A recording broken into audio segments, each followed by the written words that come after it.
For joining us again. It's time now to look at the top stories in the papers. With me, Saturday Vanguard, Leadership Weekend, Salient Times.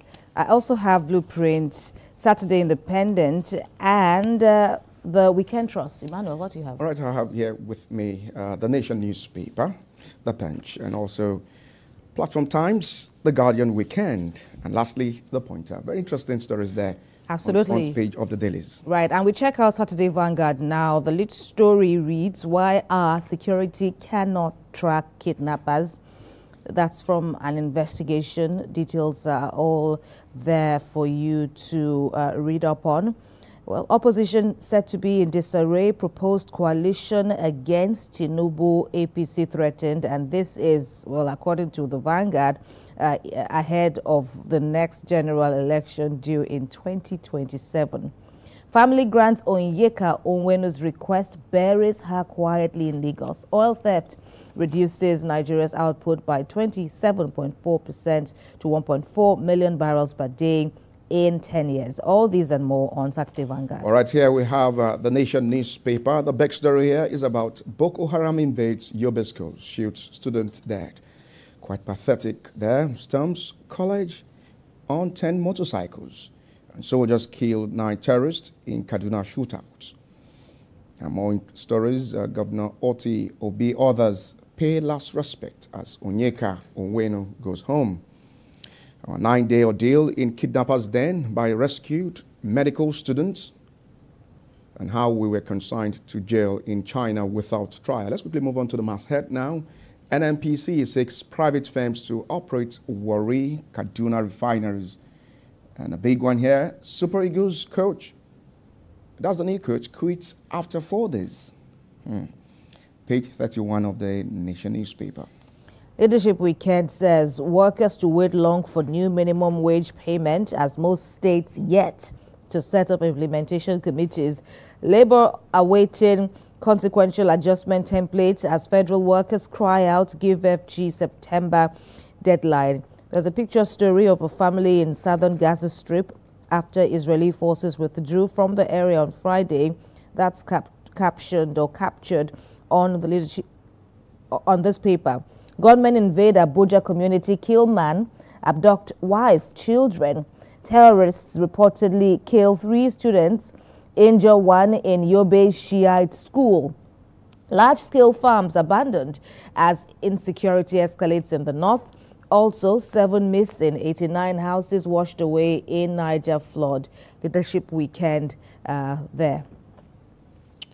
All right, the Punch newspaper, the big story is our hashtag End Bad Governance protest cost NIA DSS buses their jobs. And while we celebrated Beach's exit, DSS officers they are talking. And I spent 10 months in prison for resigning via text message. 26-year-old photographer there narrating ordeal. My wife was pregnant with 11 babies for 3.5 years. Clerical. It's a big story that we need to also follow up. And why I'm silent on issue of raised by Igwe, Mark Angel, they're talking. Let's quickly move on to the masthead now. Kidnappers abduct doctors to treat gang members, says now. And tribute as music icon Onyeka Onwenu buried in Lagos. Salient Times says, again, police summon Ajero NLC president as well as the General Secretary, Ugwaja. 24,000 persons missing in Nigeria, says Red Cross. That's the bold headline there. NNPC set to hand over Warri Kaduna refineries to private operators. A concerning one here at the bottom corner of this paper. 32-year-old man commits suicide in Ogun State. All right, Platform Times. 24,000 missing in Nigeria, mostly children. That's coming from the Red Cross. And police exhume bodies of slain marine hunters, arrest village herd, others in Akwa Ibom. And Ghana returnees asked IGP to fish out cop who extorted 3 million naira from him at gunpoint. And Jakuta Steel, Ohanese youth demand thorough probe of employment salary structure. We'll be having one of their leaders on the program this morning. Ogun government announces partnership with Babcock University celebrates 15th anniversary of unity, and all stories there from the front page of the dailies. On the front page of Blueprint, there is the big story reading, "When Food Kills, a cry for robust food safety measures," with experts saying more than 200 diseases caused by contaminated food. Dawn advocates urgent campaign on cassava-based dishes. Bridge collapse now endemic in the northeast. That's from the Region's Development Commission. Onyeka Onwenu buried in Lagos. And there's the big poster there regarding a spotlight on the judiciary as to what Justice Kekere will do differently as the new CJN. NYSC bans night journeys for core members. All right. The Guardian weekend, why Nigerians' love for GMOs may lead to food colonization. Pages 42 and 43 there of the Guardian weekend. And 4 years after Bankers Committee completes restoration of a National Theatre set for unveiling. All of the stories there on the front page of Guardian weekend this morning.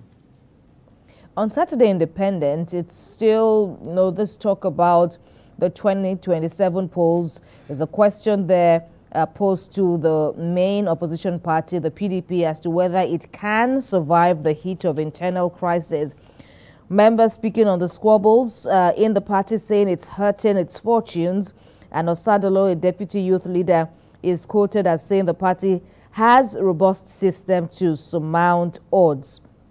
Restore pipeline security contract taken away by Buhari to us. OPC urges Tinubu. Pegging age limit of WAEC JAM candidates at 18 years, a northern agenda that portends danger. That's further reactions there. You could read up on all of that. NAFTA condemns online report on Nigeria's dairy market. Lagos records more than 24,900 cases of sexual violence in 6 years. PSC promotes Lagos Police Commissioner, 7 others to AIG.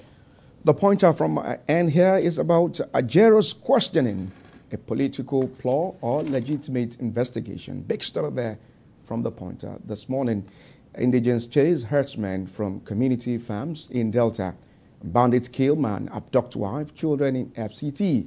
Oboewere approves financial assistance to law students. Charges NYSC to justify high expectations. And over 24,000 persons missing in Nigeria, says Red Cross. Child labor, 13-year-old selling tickets to tricycle operators in Delta. On the masthead, we have family protests, killing of final year students by vigilantes. And Delta, 33 Deltans hail past, present leaders. All of the stories on the front page of the pointer. And the final paper to check out is the Weekend Trust. Building collapse. Over 90 persons die in incidents in 1 year. That's yet another concerning angle to the spate of building collapse in Nigeria. The big story reads, why illegal oil bunkering persists, what we are doing to stop it, says the Navy. NNPCL also talks about what it calls its newest war strategy, as well as, the segment on the impact of illegal oil bunkering on environment as well as communities. And finally, major bills pending legislative action in National Assembly. All these and more across the papers this morning. All right, so you can, check them all out.